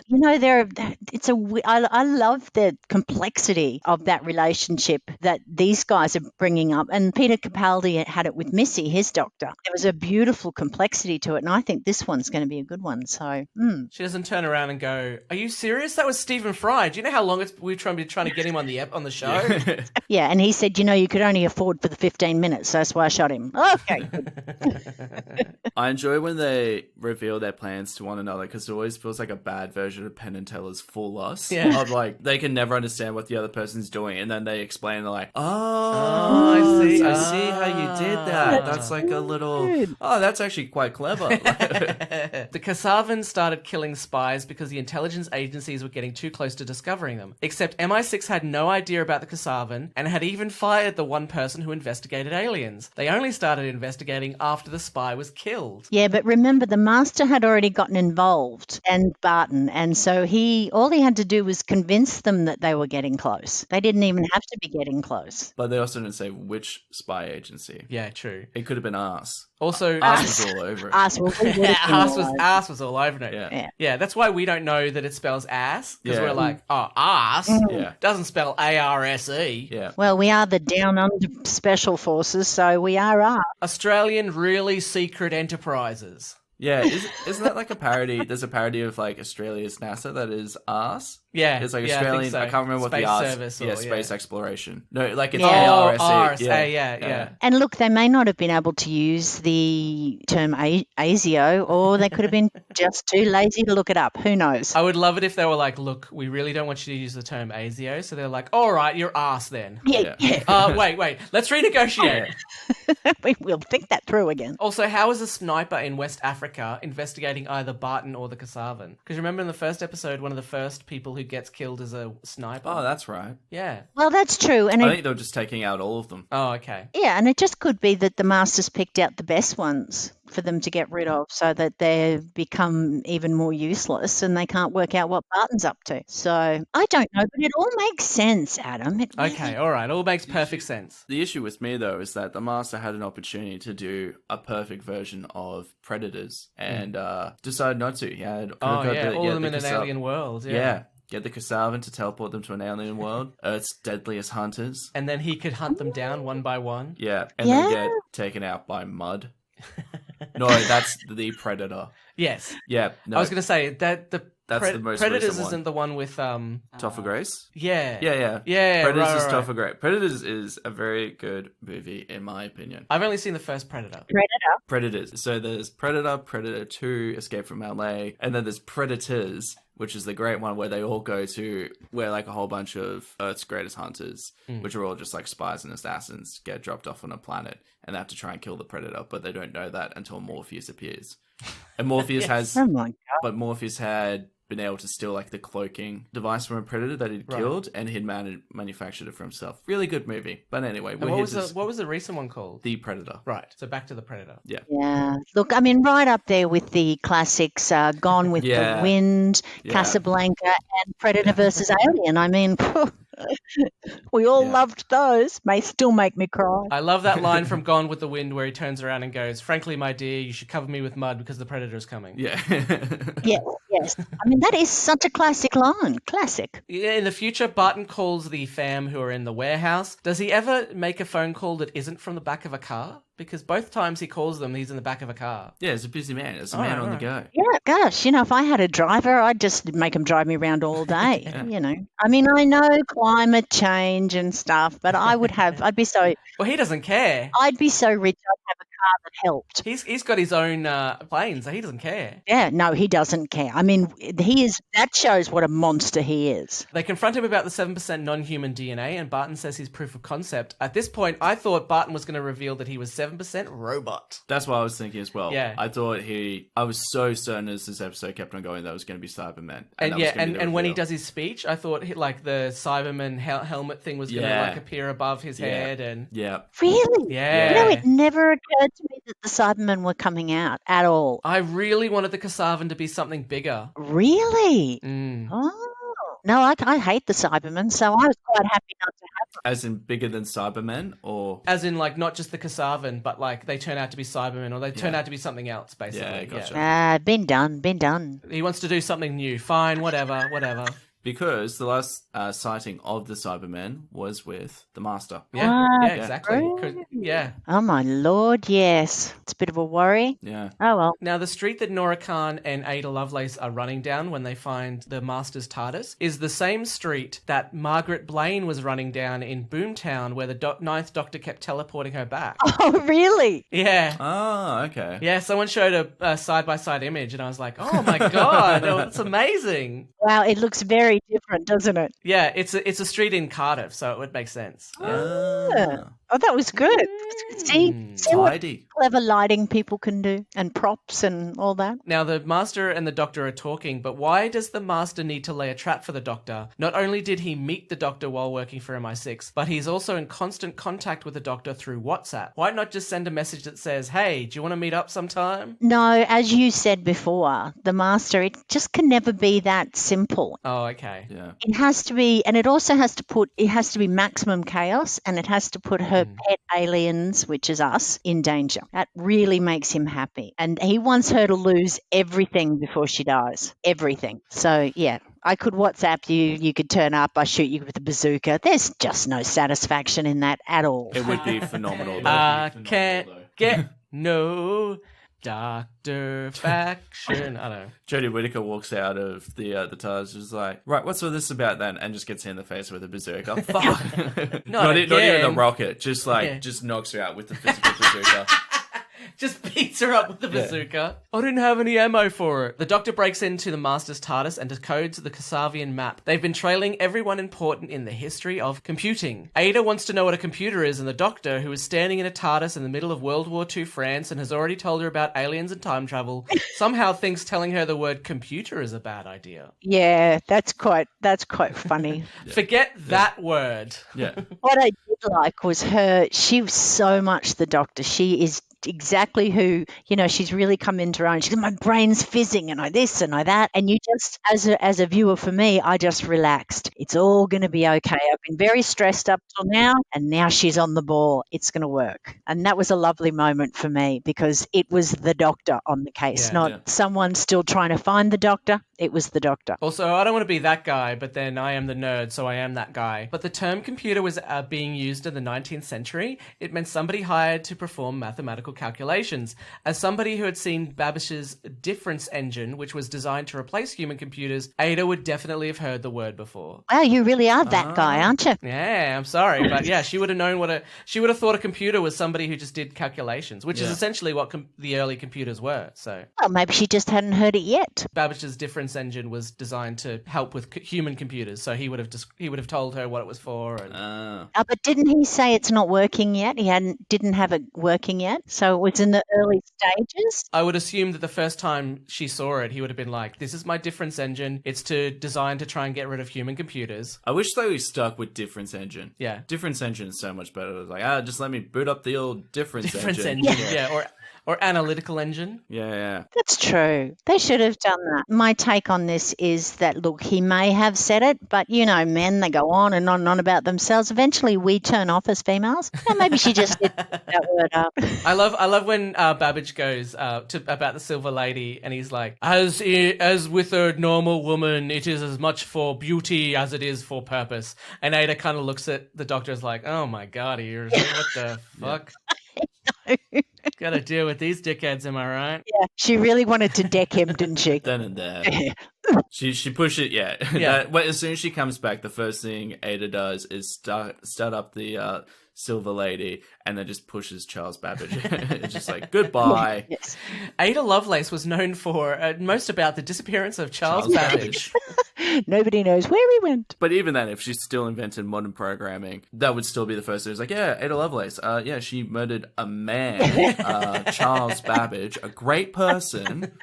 Oh, and she did something with computers. He would have done amazing things. Yeah, but she stole his research, obviously. Barton gives his speech to the world, and I think this is probably my least favorite moment of the episode. I don't like his speech. It's so clunky and it's so heavy-handed. And You gave us your daughter. Yeah. You trusted us. You shouldn't have. Yeah. Oh, from the first couple of lines. It is very, you're right. It's just, it's such an explanation. Although when he does start saying it, you clicked agree, you did this, I'm thinking, oh shit, that's me. Get off the line, get offline. But yeah, not his finest piece of dialogue. And then everyone's just sitting there. I mean, I think if someone started saying that, I might get up and go, oh, this guy's a wanker. I may not think I'm in danger, but I think he was a wanker and leave. Should be pointed out that the Google Terms of Use has the phrase, don't be evil in it. Not anymore. It was taken out for a little bit, and now it's back in. It's in the last paragraph. Oh, it's back in now. It's back in now. Oh God, why did they take it out? They had a few evil things to do and they didn't want to go against the terms. No, I think they thought it was a bit of a... By then, they were a massive company and they were like, oh, this is a bit of a joke. We'll take it out. But the second they did, people noticed, were like, oh my God, they're planning something evil. They're like, oh shit, we better put this back in. Yeah. Well, Well, they are currently being sued. Yeah. On multiple fronts. Apparently, don't be evil doesn't mean not paying your taxes. Yeah. I'm not a conspiracy theorist, but they do make me nervous, I have to say. But anyway, it was good. In the warehouse, the Silver Lady starts spinning the Casavan turn up and shoot through the machine into the devices of everyone around the world. The Obby gang try the laser shoes and rocket cufflinks, which are more like laser cufflinks, but neither are effective against the Silver Lady. No, she's quite She's a strong lady. She's a sturdy woman. Made of TARDIS material, maybe? Ooh. Something. But I just like to point out 2 men tried to shoot the Silver Lady and she was way too strong for them. Yeah. Oh my God. This whole episode is to take down the patriarchy. Yeah. Did you get that from one of those YouTube videos? Yeah. They convinced me, guys. They totally convinced me. You know what? I didn't agree with them at the start, but after watching them for several hours and going insane, I actually started to think they have a bit of a point. Oh, I had way more fun watching the dude who makes knives out of everything. Oh that guy's amazing. Yeah, love a good knife. You can't watch too much of that. I can watch the occasional, but I get so cross and angry. Yeah, so do I. And I think, well, I don't want to spend any part of my life being cross and angry at people who will never change their mind. The Master turns up having spent 77 years coming around the long way. Has he been hanging outside the warehouse, just waiting for the right moment to come in? I don't know. It kind of reminds me of the Curse of Fatal Death, where he keeps falling down the sewers. Yeah, exactly, yeah. 1,000 years of walking through. Yes, exactly.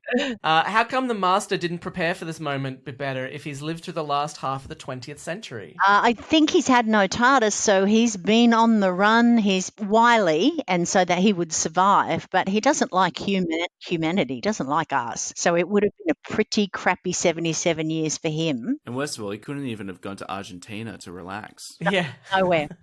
But he could have written Harry Potter and become the most famous, Yeah. No, that wouldn't bring chaos. He wouldn't like that. He should have invested in Google, and then he would have had all the money to do whatever he wants. Yeah, but maybe, I don't know, maybe he couldn't convince anyone. I don't know. Yeah. I don't know. He's kind of useless, a little bit useless without tech. I'm sure Big Finish will, once they can secure Sacha Dhawan, I'm sure they will fill in that gap. Yeah. Did he have his shrinky, his tissue compressor with him when he was arrested? Oh, they would have taken it off him, wouldn't they? Well, yeah, I don't know. Yeah, no, they would have. Maybe that's how he got out of it. He just shrunk all of them. Shrink, shrink, shrink. The Nazis had the ability to shrink people. That's the big reveal of the episode, that the Master created die-cast figures. But it was It's actually just actual people, just miniaturized people. Yeah, I miniaturized a real Minotaur. Yeah. Oh, dear. Oh my god, he's the most evil person because he created Warhammer. Oh. Man, that'd be great. I mean, it'd be evil, but I'd love a shot of the Master now where he's got a chess set, but it's actually miniaturized versions of like a famous royal family. Or something like that. That'd be No, amazing. I wouldn't be surprised if he didn't bloody have one. He's such an evil bastard. Yeah. Maybe that's why the Russian royal family, they said, oh, we have to say that they all got executed, and really the Master's just playing chess with them. Yeah. With the Tsar and all of the children. Yeah, lovely. Such a joyous thought. The Kasavan energy takes hold of Yaz, but before it can begin erasing her DNA, the Silver Lady shuts down. Everyone is freed, and Barton realizes he just gave a speech revealing his evil plan to the internet, so he calls for an extraction team to come pick him up. Come on, that is great. He gave his evil plan speech not just to 5 people, but to the whole world. You are so screwed, buddy. So screwed. He could have covered it up and been like, I was joking. So anyway, the iPhone 10's coming out. Yeah. Ha ha ha! Tricked ya. To the Barton-mobile. Barton. Yeah, I did love the fact that the arrogance that you told the whole world. Yeah. Anyway, that was good. That was a very satisfying one. He's like, exit, stage left. Shoot right in the world. Yeah, when all the silver glowing stuff is gone, like you look up and it's just like a cloud of dust where Barton was standing. And just there's like a frame of him in the wall where he's like broken through. That would have been good. The Doctor turns up flanked by Ada Lovelace and Nora Khan, and only then are Yaz and her family freed. Oh. Wasn't that a good shot when they walk in? Yeah, a great shot. I really liked that with the light behind them and stuff. It was fantastic. And just for her to just tell the Master, it's over, buddy, I ruined it for you, is perfect. Yeah. And I think it's bad she sold him out to the Nazis. She didn't sold him out to the Kasavans. Yeah. Holy shit. Who's she going to sell him out to next? Well, whoever he gets in bed with. Who is worse? The Time Lords. Ooh. Oh. They already dislike him. Yaz's dad thinks it's some sort of conspiracy, much like the trash he kept collecting in Series 11. But I'm sure he won't go down a weird internet rabbit hole that leads with him becoming an anti-vaxxer and climate change Oh, denier. God, hope not. If he does, he can join the Australian government. Did either of you guys watch the Watchmen TV show? No, No. not yet. Okay. One of the cool things from it, this isn't like a spoiler for anything, but one of the cool things about it is like the therapy groups for the people who were there the day that because it's a sequel to the comic, not the movie. Right, Yeah. right, okay. So the big squid happens. Yeah. And just like the idea that some people just kind of deny it. It's not like people deny that the big squid happened, but it's kind of reached a point where people are like, oh, it wasn't that bad of a thing. Yeah. And just this idea that there's also conspiracy theorists out here with these silver phones, and like the guy was like, no, that didn't happen. That was all just like a big trick. And Yeah. like all the therapy that people are going through, like group therapy sessions of crazy. just, my phone, it just started connecting with me, started seeing all these numbers, Shit. right? Yeah. Yeah, so, sometimes when they use that, people just sort of forget. It's not that we forget, but that we rationalize things in our heads. And then I guess as a herd mentality, we kind of convince each other it didn't happen. And then the one guy goes, I remember it. They go, oh, conspiracy theorist in the corner, what a nutter. And also we know know that Trump exists in this universe, so he's probably going to try and somehow take credit for it. Oh, I'm sure he will. Yeah, I stopped it. It was me, guys. Everyone knows it was me. I stopped the whatever it was. I don't know what it was, but I stopped it. I win. I like that. Somehow it was the Democrats and the fake news who tried to take your daughter away. He would have been in trouble because he's on Twitter that much. Yeah. Yeah. Ugh. Hopefully his DNA got erased. Anyway, hey. Another hot take down Hot take. of President Trump. Let's just saying, guys, when this episode comes out and goes, I reckon President Trump might be taken down. Really? Oh. Finally. Oh. All thanks Something to will Adam. finally... No, I don't think... All I thanks think to he's Adam Teflon. O'Sullivan's hot take right now. Trump. Ba, ba, ba. Turns into a political show. Yeah. We do not wish evil on anyone. We just want him to go away and stop talking. That's all. Forever. Yeah. That's forever. all. The Doctor and two of the most famous women in history stopped by Barton's office the year before, and the Doctor reprogrammed the Silver Lady to shut down if it ever experienced a concentration of Kasavan energy. But we don't get to see that because there's only 10 minutes left in the episode. Oh, we don't need to see everything, for fuck's sake. Oh, okay. But also just like the idea that in like this very, very crucial part of the plan, no one checked the code Yeah. for an upper limit. Or like no one's like, oh no, I'll just send this. Like, you know, like we've all had deadlines. I'll just send the code. I'm not going to check it. I know I'm good at what I do. Yeah. This The is Master's like, perfect. it's fine. It's Don't worry fine. It's about cool. it. Yeah, it's cool. What's the worst that's going to happen? And like, oh, fuck. Well, you know, there have been times when they've launched new technology that hasn't worked the day of the launch. So, you know, it does happen. Yeah, exactly. Yeah. The Master's like, we'll send a patch. Yeah. DLC. Yeah. Yeah, it's a testament to pride and arrogance that you don't always check, I guess. But yeah, Yeah. Yeah. Yeah. I liked that, and I like when Graham says, "Are we being replaced?" Yes, yeah, that's great. Yeah. By Ada and Noor Khan. There's just a message as soon as the speech during Barton's speech, she gets a message from last year. It's like, oh, by the way, there's a day one 100 gigabyte patch for this. You know how I said that text wasn't a joke? It is a joke. It's very anyway, funny. Very funny. Anyway, Ha ha ha ha. how long do I have to vamp for? 15 minutes. So anyway, did I ever tell you about the time? It becomes one of those weird free speech comedians. I'm just like, yeah, I should be saying whatever I want, you know? Yeah. And if you don't like it, that's on you. And you're like, Yeah. we know that, man, but we're also... We also don't like it. Barton sending text to world saying humanity is over, best joke of 2020. yeah. Me when Apple installs U2 album on my phone without me asking. Me when Barton texts everyone in the world. Tonight on Saturday Night Live, Daniel Barton. Oh dear, oh dear. We all know how my last monologue went, so hopefully this one's a bit better. Hey, hopefully I don't die this time. Sure, Hey. yeah. The Kasavan teleport the Master to their dimension before the Silver Lady sends them back, as well as the Doctor programmed it to. So hopefully the Master will be back. I would be surprised if he's not back. Of course he'll be back. The Master is never far away. Some people are speculating that he could be part of a multi-Master story because the anniversary of the Master's first appearance is 50 years as of next January. Well, you know there's a big thing for doing a big multi-master story. Yeah. So they might do one here, but if you're going to have a lot of masters, you're going to have a couple of extra doctors. Yeah, hopefully. We'll see. It would be hard to wrangle together, but It'd be worth it. That'd be great. Bring Catherine Tate back. There's like a multiverse with Catherine Tate. Oh, is the Master? No, it isn't the Master, but managed to like keep her memories. Yeah. Oh, yeah. And it became a Time Lord herself. Do some fun stuff with multiverses. That's what they're there for, to have fun with. Yeah. that would be so great. Someone suggested a multiverse that's got traveling together Donna, who's got her memories and is part-time Lord, River Song, and Captain Jack. Oh, yes. that'd be Wouldn't fun. that be fun? That'd be so good. Oh, That would be my fave. My fave. Captain Jack is the face of Ood or whatever he becomes. oh, the face of Bo. Yeah, he's face just of a Bo. giant Yeah, head. Yeah, he's the giant head. He's still trying to crack on to everything. Yeah. It's like, dude, do you know how long it takes to get you out of that tank? Also, you're just a head mate and you're not attractive. We're just trying to go, I'm sorry, this never happens. Ryan asks how the Doctor managed to rescue them from the plane, and the Doctor realizes she hasn't done that bit yet. So she heads off back in time to make the required adjustments to save her friends at the start of the episode, including I love a laminator while Ada and Noor look on. I love that. Yeah. I love a laminator, and I thought, too, I'm with you, sister. I Yeah, love a yeah. laminator too. They are cool. You should see the energy in here right now, Nicchia. Woo! Adam is very much against laminators.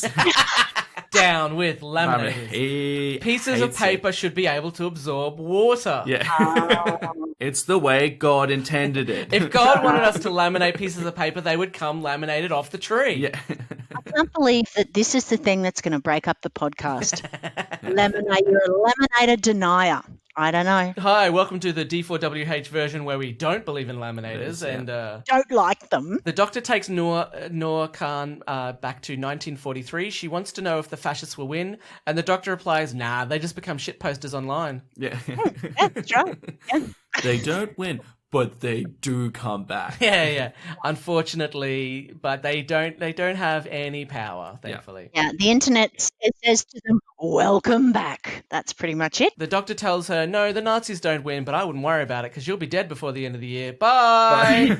And I'm just going to take that memory away from you. I mean, the end of the war. She was, it was the year after. Yeah, a very sad story when I read it. I was hoping that she made it through, but I suppose a lot of people who did those very dangerous jobs did. And can I say that's probably the thing I like least about this episode is that we have these Ada Lovelace and Noor Inayat Khan. Like, they should have had their own episodes as far as I'm concerned. They shouldn't have been like crammed into this one hour episode. They should have their own episodes. They could. Hopefully Might they could come come back. back. That would be amazing. Yeah, I mean, I know what you mean, but I don't know if I completely agree because one of the things that, like, I loved the episodes where we've got just the one historical figure, you know, Shakespeare, whatever, but they don't always work because they're too much based in that world and they have to, sometimes there's a lot of MacGuffins to get through it, whereas in this one we got to know them, we went and looked them up, we learned who they were, which is great, we got that educational stuff, but also, you know, there was less of that trying to make them saints or the MacGuffins or anything like that. I suppose we've got a Nikola Tesla episode coming up soon, so Oh, do we? Yeah. Oh, fuck yeah. Yeah. Fuck yes. Yeah, so I'm looking forward to yeah, it's gonna be awesome. It's gonna be sick. Hopefully it's better handled than Nicholas Tesla and the Prestige. Oh yeah. What, he made Yes. a teleporting machine? Shit, yeah. Yeah, no, I've seen it. Spoilers for the Prestige. Or the book and the movie. Yeah. After returning Ada to her time, the Doctor visits Gallifrey, finding the planet just as the Master described it, burnt to the ground and abandoned. That's very sad. She's very. Yeah. It's beautifully acted, I think. Beautifully acted. Did anyone think that maybe the Master had lied and that the Gallifrey was going to be fine, or did we all kind of be like, Yeah. No, I felt like he was telling the truth. Really? No, I thought he. Because that makes sense. I thought he lied, and she'd go some other episode, and there'd be a trap he'd laid for her for sure. Yeah. The thing that surprised me was when the Master's message shows up because she's been to Gallifrey, and he goes, the person who did it was him. I was like, what? Yeah. Mm. So yeah, I'm intrigued. Yeah, actually, you know, like when you go to a Dan Murphy's, Yeah. and then you open up your phone an hour later and you've got an ad for Dan Murphy's. It's like, oh, we've seen you've been to Dan Murphy's. So Yeah. It's just like, it was just a targeted ad. I was like, oh, we see you've been to Gallifrey. I murdered everyone. I saw you drive past a Dan Murphy's. I murdered everyone in a Dan Murphy's. Yeah. But he is really, really affected by it, isn't he? Yeah, he found out a secret. He destroyed Gallifrey as punishment for what he discovered. Yeah. The Master says the existence of the Time Lords is built on the lie of the timeless child. Do we think this will lead to a Master Doctor team up, like a proper one? Maybe. I Where don't know. I hadn't thought of that. Although the last time they teamed up, the Master killed Tom Baker by pushing him off something. So you never team up with the Master. Ends poorly. But yeah, as I say, they've got a pretty nasty history anyway, the Time Lords, before they became pompous people who didn't change anything. So it must be bloody bad. Yeah. because aren't they based on the old Norse mythology? The Time Lords. Yeah. I don't know. No, yeah, I think there is. Oh yeah, I always thought they were just because it was like the whole, because like Odin was like a warmonger Right. and then he was like a peaceful person, Right, preached right. peace. So I thought that's where Oh, the yeah, Time Lords that came makes from. Yeah, there's something around that with Rassilon and then they moved on from him. And Rassilon was a baddie and then sometimes he was not. And yeah, it's the canon's a little cloudy, but I do know that they were not nice people. There are varying theories online, and I've seen a few of them. One of them is apparently in the 80s there was this plan to inject more mystery back into the series, and they were going to talk about how the Time Lord people started with Rassilon, the Omega, and a third person called the Other, and eventually was going to be revealed that the Doctor was the reincarnation of the Other. So he back then would have been one of the creators of basically helped them create time travel and regeneration and all that sort of stuff. Also been pointed out by some people that, well, why would a 8-year-old who's just started watching the show, like, why would that matter? Who would care, you know? Yeah. So the other theory is that it has something to do with their ability to regenerate, because that everyone knows that the Doctor regenerates. Obviously because of the change into Jodie Whittaker, it's very much in people's minds. So it could be that maybe they stole that ability from somebody else, from another race, or from a timeless child, you know? Yeah, and it could be that. I was just listening to a Big Finish audio that was a bit about how the Rassilon stole a lot of stuff and wiped out people that he thought might be better than him, races that he thought might surpass him. So it will be very interesting. I'm hoping that it's something new and from the minds of Chris Chibnall, and I think it's great to bring back some mystery for Gallifrey. The last time the Doctor was there, besides, in this episode, was at Peter Capaldi, and the Time Lords were shitheads then. So Yeah. it'll be, I can't imagine how bad it is that even the Master went, oh, come on, people. And I've worked with Nazis, you know. Do you have any theories of the Timeless Child? I don't really know, but I feel like what I'm hoping for is that it's not going to be like all the Matt Smith overarching arcs from the seasons where there's no way of you figuring it out until the final episode after it's been resolved. Like, I'm hoping there is that mystery element where potentially you could figure it out if you're paying close enough attention. I hope there's a little bit of payoff, and it's not like that classic Doctor Who is like, oh, well, it was this, but I solved it in the background because I'm the smartest person in the room. Yeah. And then tells it, I'm hoping there is some mystery involved. Yeah. I'm hoping this timeless child is Graham. Ooh. That's my theory. Graham is the timeless child. The timeless child ended up in Essex. Yeah, That's when right. that's what the Doctor, he'll go for another checkup, and the Doctor's like, you got 2 hearts, mate. Yeah. Do you know you're timeless, mate? Yeah, I know. I'm Bradley Walsh, mate. What? Perfect for any situation. I think if Jodie's staying for another season, I wouldn't have any problem if they carried it over for 2 seasons to build up the suspense for next season, or they can end it this season. I think Jodie has already said that this isn't her last season as a Doctor, and I think that there's a rumor that apparently Chris Chibnall has a 5-year plan for the Doctor. So so it could be. It's good because you don't want it answered all straight away. I mean, you do, but then you don't, because what's the mystery then? Why do you keep coming back if you know? So I like it. I like it if it'll arc over a few seasons. I also hope that there's long-running ramifications for it. Yeah. I feel like that's one of the things that Doctor Who loves to just do a massive game-changing reveal for the in-universe lore. And it's like, but we'll never mention that again. Yeah, I mean, like the Time War. Russell T Davies threw the canon, threw that in, and that's canon now. I like that. Yeah. Well, it's been posted online that Russell T Davies destroyed Gallifrey, Stephen Moffat brought back Gallifrey, Chris Chibnall destroyed Gallifrey. The next showrunner's going to bring it back again. Yeah, okay. Well, they've been awful to the Doctor over many 50-odd years. I don't know if I feel sorry for them yet. I think they just prefer to film on Earth than on Gallifrey, It's very hard to get the permits to film on Gallifrey. Yeah.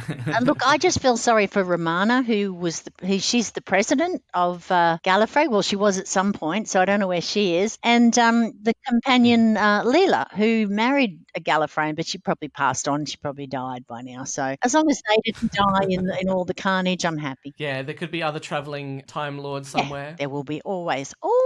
Yeah, you say that the Master and the Doctor are going to team up. I hope it's going to be like a scrappy team of Time Lords who are travelling, and they all have to get together and fight the Time Lords. Yeah, that'd be great. Yeah, one of them's like an ace pilot. One of them's like, oh my god, if they one set up like a heist. Hacker. One of them's The final episode's a heist to break out the Timeless Child. Oh, yes, it's a team up movie. Ocean's. All right, you son of a bitch, I'm in. I see someone else has been watching Rick and Morty. Actually, that was probably the only episode I really liked out of that. Yeah, So, no, same. Yeah. They did a great heist Peter Capaldi one where they Oh, yes. Yeah, they did do an episode. Oh, yeah. they did do a heist episode. They're like, you know who we need? We need Peter Capaldi from that one heist episode. Yeah. Back with the fam, Ryan, Graham, and Yaz are desperate to know more about the Doctor, but why would she tell them? It's not like they're Ada Lovelace. Yeah. Yeah. Yeah, but Ada, she can take it all away from her. These people, she doesn't intend to. So, Yes. it's a different Yes. story. She relents and tells them about being a Time Lord, the TARDIS, and regeneration. Naturally, they want to visit Gallifrey, but she brushes them off yet again. And then looks very sad. Yeah, she's got to find out about the timeless child. Oh, just popping off for a bit. Yeah. I'm just going to stand up here and... Just gonna go find this. Looking for a kid. What? Look for this restaurant called the Timeless Child. So if you ever hear me muttering it, that's what I'm looking for. Oh, it's just a restaurant. I was thinking strange. The Doctor is obsessed with a child. They're trying to find a child. Yeah. What are we? I'm worried about this timeless child. Am I right, guys? Yeah. Well, I thought it was great. I loved the ending. It all worked. I loved it. Yeah, I really enjoyed it too. I must admit I didn't like it as much as the first episode, but yeah, I did enjoy it. And I feel like I'm similar, but mainly because the first episode was a send-up of James Bond movies. Yeah. And that's why I think they nailed so well in that first episode that you're like, it was like, oh, this is a great little spoof of James Bond. The second episode. That said, this second episode feels like a season ender. Yeah. It felt like a series finale. It felt true. It felt like the silver lady would have been like the mystery for the entire season. Like, what does this doll do? And then they find out, and like they would have maybe met Ada Lovelace at some point whilst tracking down the silver doll, the silver lady, and this feels like it could have been where they finish a series. Yeah. It could have. Not the end of the second episode. Yeah. So I'm excited to see where they go from here. Yeah, totally. Me too. Dan, would you like to do your score out of 5 first? My score out of 5 is 3.5. For what reasons? Yeah, that's right. Explain this shit to me. Oh, okay. Sorry, I thought I was just allowed to name stars. No, yeah, you 3.5. can explain why. Yeah, no. I think it's. I like there is some stuff where you're kind of like, man, I wish some of the dialogue just felt a little bit clunky, and I felt like the gang, the Ubies. What do you call The it? Obby, yeah. The Obbies.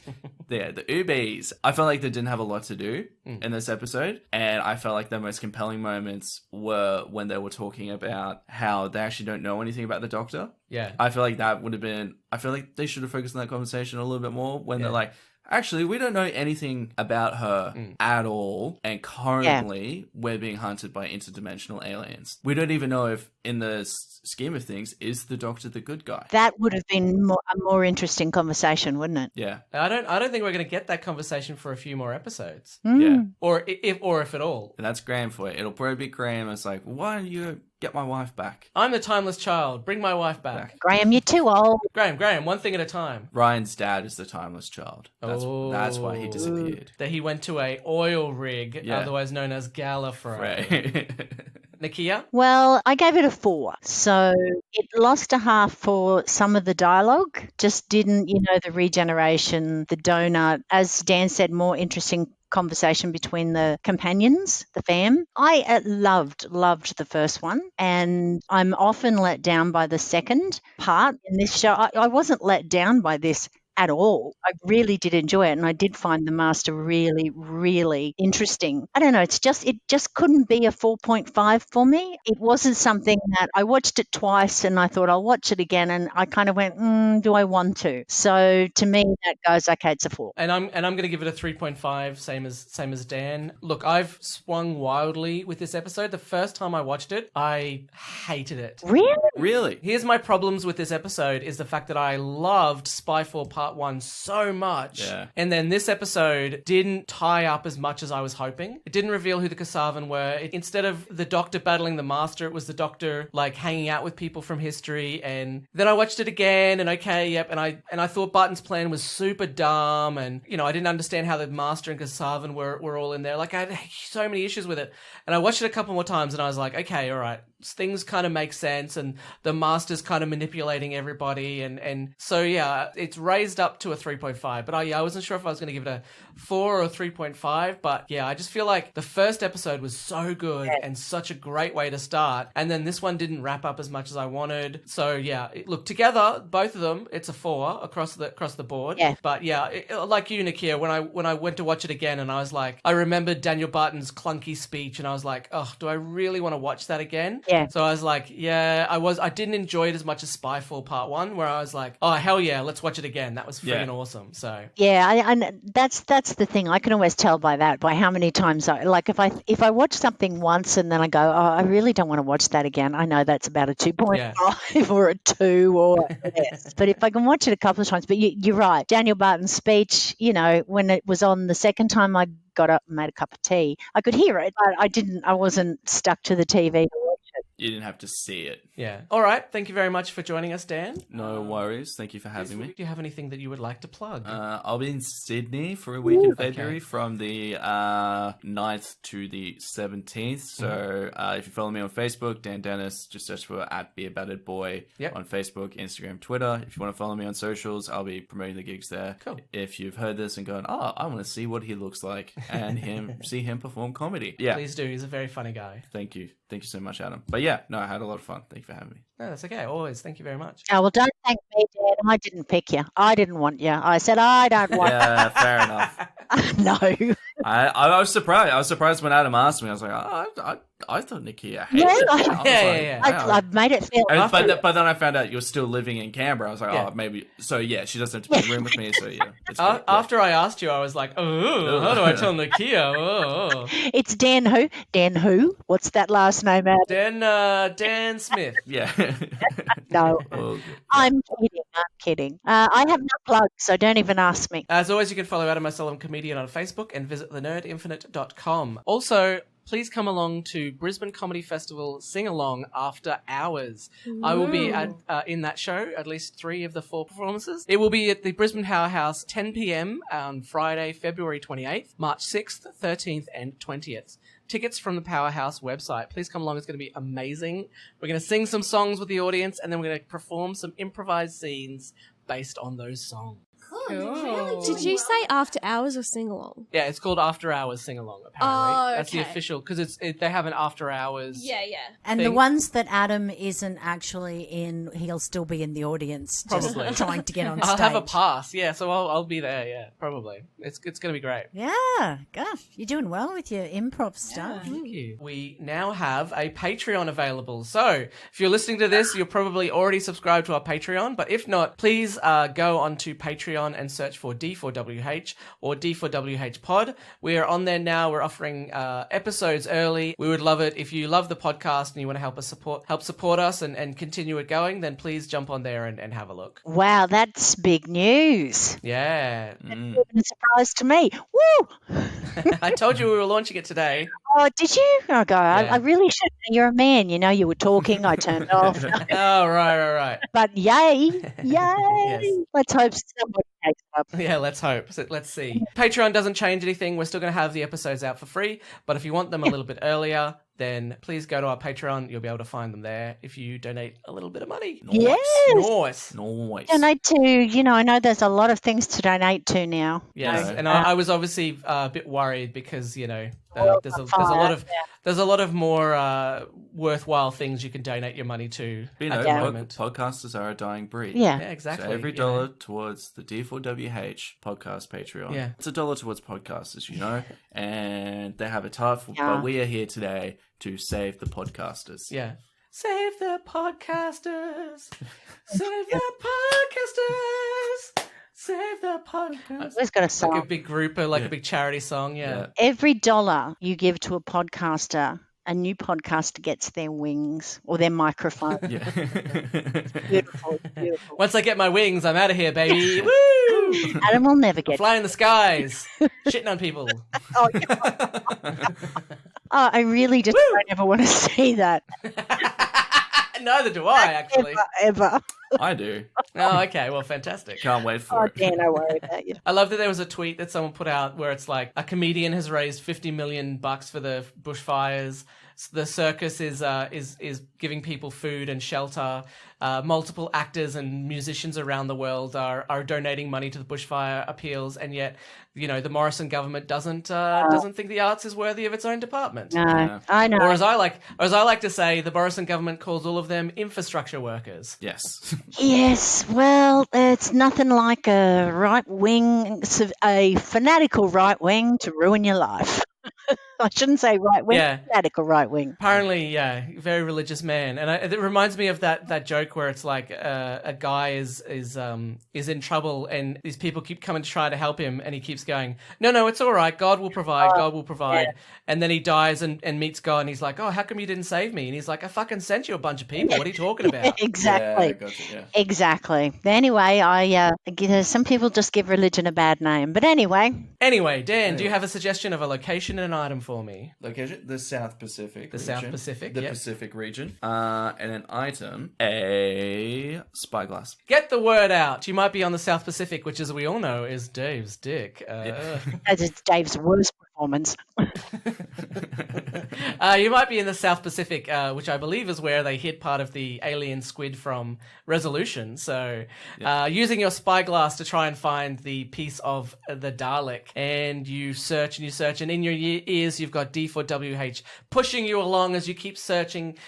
One day you find it under a makeshift little shrine. I've only seen that episode once. I can't remember it very well. Yeah, you really can't, can But you? everyone says that the title text of Spyfall Part 1 was better than Resolution. Anyway, you're listening to D4WH and you see the squid. It turns into a giant psychic squid that destroys everything in Watchmen. Until next time, keep searching the skies for the Doctor. Goodbye. Goodbye. Bye. This has been a production of The Nerd Infinite. And then the sound of dragons spitting fire and stuff.